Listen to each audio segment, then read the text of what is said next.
Hello friends, आज मैं बात करने वाला हूं बफर सॉल्यूशंस के बारे में।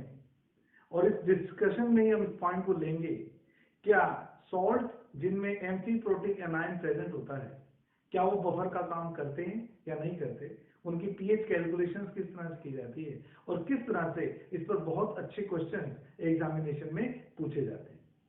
सबसे पहले हम बात करेंगे बफर सॉल्यूशंस के बारे में। बफर सॉल्यूशंस वे सॉल्यूशंस हैं जिनमें स्मॉल अमाउंट, अगर मैं H पॉजिटिव आयंस की यानी कि एसिड्स की या OH नेगेटिव आयंस की यानी कि बेस की ऐड करता हूं, तो वो कोई सिग्निफिकेंट पीएच चेंज शो नहीं करते।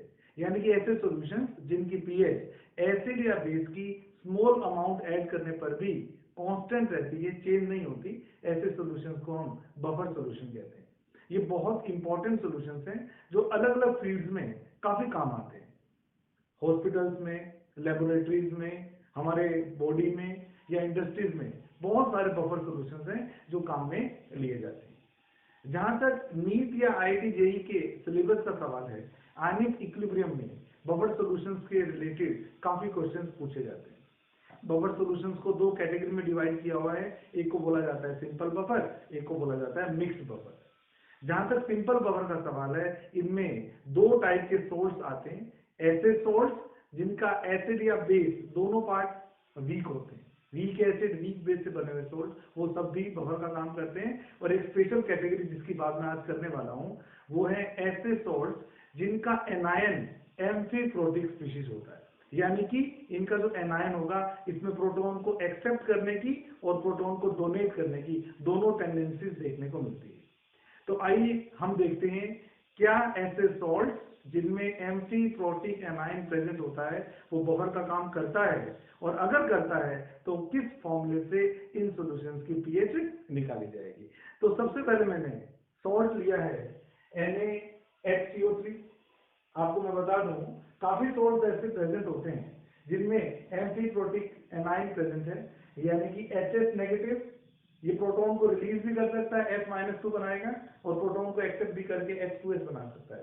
ऐसे ही H3CO4 बाई ऑक्सिलेट आयन, जो H+ रिलीज करके C2O4-2 ऑक्सिलेट आयन बनाएगा और H+ को एक्सेप्ट करके H2C2O4 ऑक्सिलेटिक एसिड की फॉर्मेशन करेगा।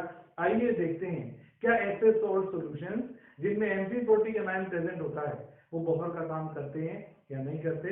तो सबसे पहले मैंने NaHCO3 को आयनाइज किया। आप लोग जानते हैं सभी सॉल्ट कंप्लीटली आयनाइज होते हैं क्योंकि स्ट्रॉन्ग इलेक्ट्रोलाइट की कैटेगरी में आते हैं। तो जैसे ही सोडियम बाइकार्बोनेट को आयनाइज किया वाटर के अंदर, नेचुरल सी बात है, तो सोडियम आयन और HCO3 माइनस में आयनाइज हुआ। अब जहां तक सोडियम आयन का सवाल है, ये sodium ion extremely weak Lewis acid का काम करते हैं, इसलिए इनकी इंटरेक्शन पानी के साथ में कभी भी डिस्कस नहीं की जाती। तो हमारे जो मेन स्पीशीज हैं जो वाटर से इंटरेक्ट करेंगे वो कौन सी है, उसे बोलेंगे bicarbonate ion, that is HCO3-1। और सबसे इंटरेस्टिंग बात ये है कि ये स्पीशीज प्रोटॉन को रिलीज करके एसिड का काम भी करती है और प्रोटॉन को एक्सेप्ट करके बेस का काम भी करती है। आइए HCO3 नेगेटिव आयन अगर ये एसिड का काम करेगा तो क्या होगा, प्रोटॉन को लूज करेगा और कार्बोनेट आयन देगा। और अगर ये बेस का काम करेगा वाटर में तो OH नेगेटिव आयंस को रिलीज करेगा। यानी कि एक ही स्पीशीज वाटर में प्रोटॉन डोनर और प्रोटॉन एक्सेप्टर दोनों का काम कर सकती है। अगर इनके मैं आयनाइजेशन कांस्टेंट की बात करूं तो यहां पर मैंने लिखा है Ka2। आप लोग समझ गए होंगे मैंने Ka2 क्यों लिखा है, क्योंकि ऑक्सैलिक एसिड एक डाइप्रोटिक वीक एसिड होता है। तो फर्स्ट आयनाइजेशन की बजाय यहां जो मैं आयनाइजेशन ले रहा हूं वो सेकंड स्पीशीज का ले रहा हूं, इसलिए Ka2 लिया मैंने। प्रोडक्ट अपॉन रिएक्टेंट की कंसंट्रेशन यहाँ पुट कर दी। और अगर ये बेस का काम करेगा तो बिल्कुल उसी तरह से Kb dissociation constant of the base product upon reactant से मैंने इसको इंडिकेट किया है। अगर एक ही स्पीशीज प्रोटॉन डोनेट करने का काम भी करती है और प्रोटॉन एक्सेप्ट करने OH नेगेटिव रिलीज करने का काम भी करती है, वो एसिड का काम भी कर रही है और बेस का काम भी कर रही है। ये H+ रिलीज भी कर रहा है इसलिए एसिड है, और ये OH नेगेटिव रिलीज कर रहा है इसलिए बेस है।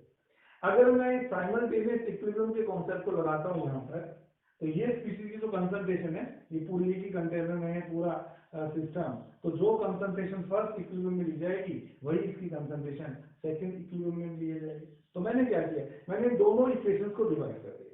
Equation 1 divided by equation 2, Ka2/Kb is equal to H positive CO3-2 divided by this, and again H2 H2CO3 multiply by OH negative divided by HCO3 minus.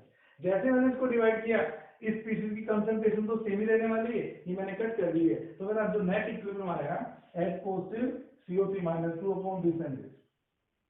यहाँ एक छोटी सी अप्रोक्सीमेशन में use करूंगा आप लोगों की परमिशन से।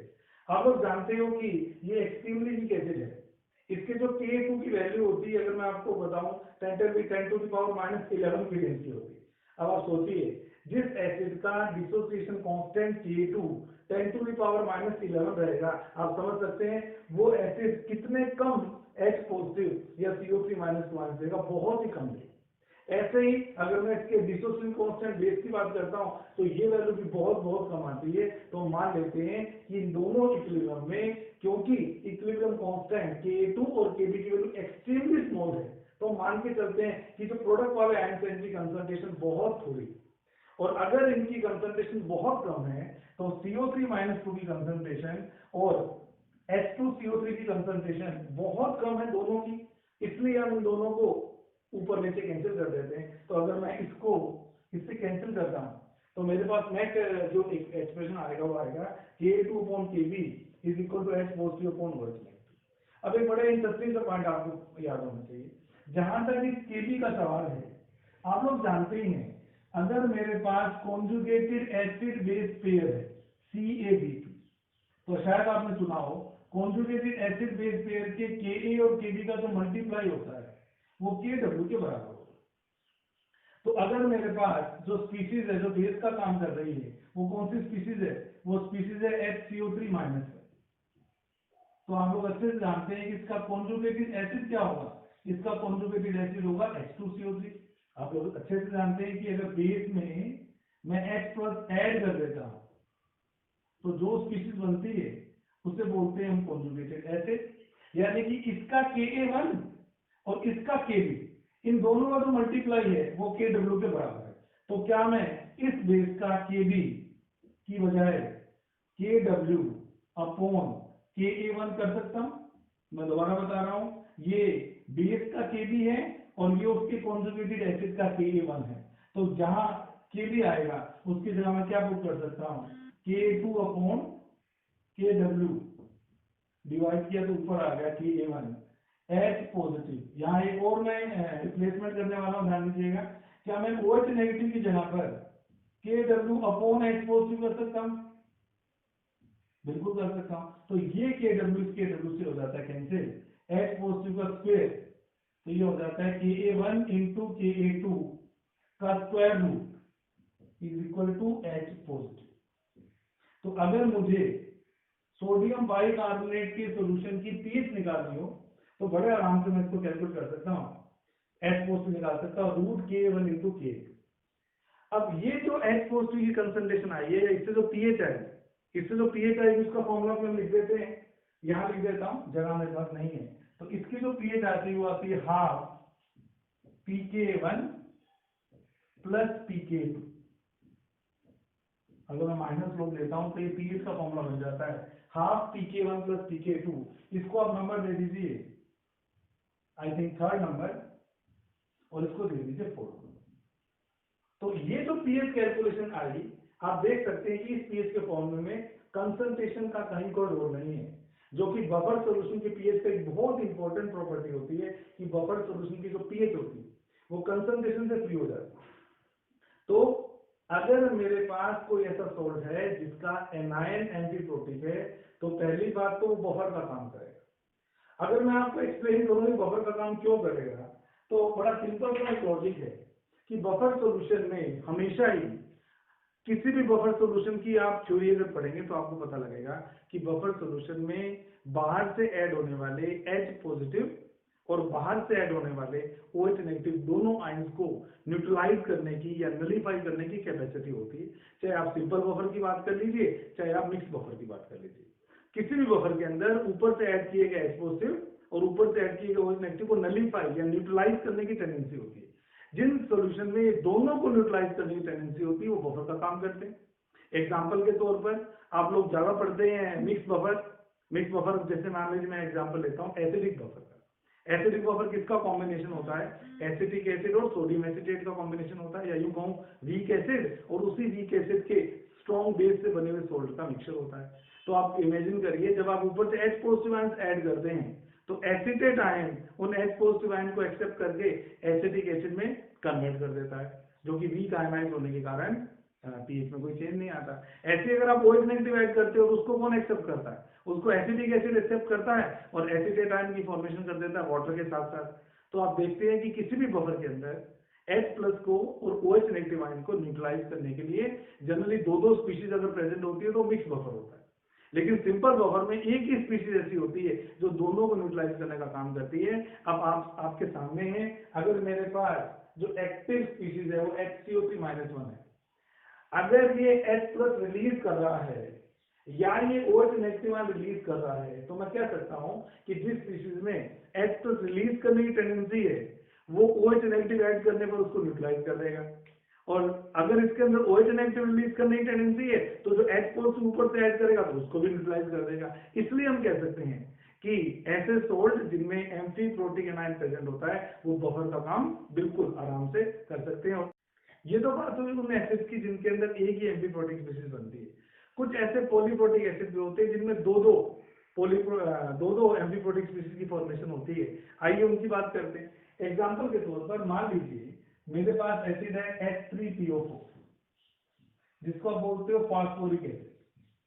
अगर ये एक प्रोटॉन लूज करता है या अगर मैं इसका न्यूट्रलाइजेशन NaOH से करता हूं तो इसका एक H और इसका OH वाटर रिलीज करेगा और मेरे पास एक सोल्ट आएगा NaH2PO4।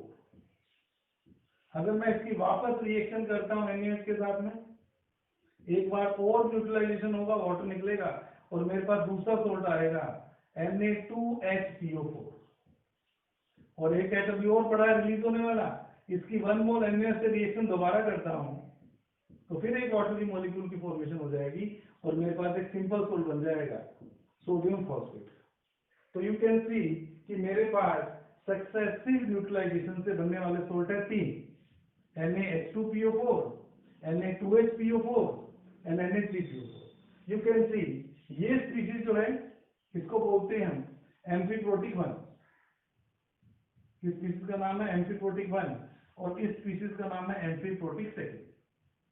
आप देख सकते हैं ये प्रोटोन अगर लूज करेगा तो इसमें कन्वर्ट होगा और प्रोटोन अगर ले लेगा तो इसमें कन्वर्ट होगा। ऐसे ही ये स्पीशीज प्रोटोन लूज करेगी तो इसमें कन्वर्ट होगी और प्रोटोन अगर गेन करेगी तो इसमें कन्वर्ट होगी। ना तो ये एम्फीप्रोटिक स्पीशीज है फॉस्फेट आयन, क्योंकि ये H प्लस लूज नहीं कर सकता, there is no H positive ion, और ना ही ये एम्फीप्रोटिक स्पीशीज है क्योंकि ये H पॉजिटिव गेन नहीं कर सकता। तो जिन एसिड की बेसिसिटी 3 होती है उसमें टोटल कितनी एम्फीप्रोटिक स्पीशीज बनती है? 2। तो अगर मैं आपको एक फॉर्मूला दूं, नंबर ऑफ एम्फीप्रोटिक स्पीशीज ये किसके बराबर होगा? उस एसिड की बेसिसिटी -1 के बराबर होगा, क्योंकि फॉस्फोरिक एसिड की बेसिसिटी 3 है तो 3 - 1 मेरे पास कितनी एम्फीप्रोटिक स्पीशीज बन गई? मेरे पास 2 एम्फीप्रोटिक स्पीशीज बन गई, AS1 और AS2। अब आपके सामने एक और क्वेश्चन आ सकता है कि अगर मेरे से पूछा जाए NaH2PO4 इस स्पीशीज की पीएच कैलकुलेट करो, तो क्योंकि ये फर्स्ट एम्फीप्रोटिक स्पीशीज है इसके केस में आ जाएगा जो फॉर्मूला आपने सीखा है, हाफ pK1 प्लस pK2। अगर आपको फर्स्ट एम्फीप्रोटिक सॉल्यूशन दे रखा है और उसकी पीएच पूछी है तो क्यों बोल रहा हूँ K1 K2 आएगा? क्योंकि ये K1 से रिलेटेड है और वो K2 से रिलेटेड है। लेकिन अगर आपसे ये वाली एम्फीप्रोटिक स्पीशीज की के सॉल्यूशन की पीएच पूछेगा तो इसमें ये वाला K और ये वाला K यानी कि Ka3 और Ka2 इन्वॉल्व है। तो अगर आपसे पूछा जाता है Na2HPO4 सॉल्यूशन की पीएच कैसे दी जाएगी, तो फिर आपको आंसर देना है pH = हाफ, क्योंकि वो सेकेंड आयनाइजेशन से स्टार्ट होगा, pK2 प्लस pKa3। तो इस तरह से जब भी आपके सामने कोई क्वेश्चन एम्फीप्रोटिक सॉल्यूशंस की पीएच के रिलेटेड आएगा, आप लोगों ने ध्यान देना है कि एम्फीप्रोटिक स्पीशीज कौन सी है। तो पॉलीप्रोटिक एसिड में बेसिकली जिनकी बेसिसिटी 3 है, तो फर्स्ट एम्फीप्रोटिक स्पीशीज का सॉल्ट आएगा तो किसकी एवरेज लोगे? pK1 और pK2 की एवरेज लोगे। और अगर सेकेंड एम्फीप्रोटिक स्पीशीज आती है तो किसकी एवरेज लेंगे, तो हम pK2 और pK3 की एवरेज लेंगे और इस तरह से हम एम्फीप्रोटिक स्पीशीज कंटेनिंग सोल्ट की pH बड़े आराम से निकाल सकते हैं। ये सभी सॉल्यूशंस बफर का काम करते हैं। अगर आपसे कोई क्वेश्चन पूछा जाए रिगार्डिंग दिस तो आप इनको बफर मान के ही इनको डील करें। Thank you so much.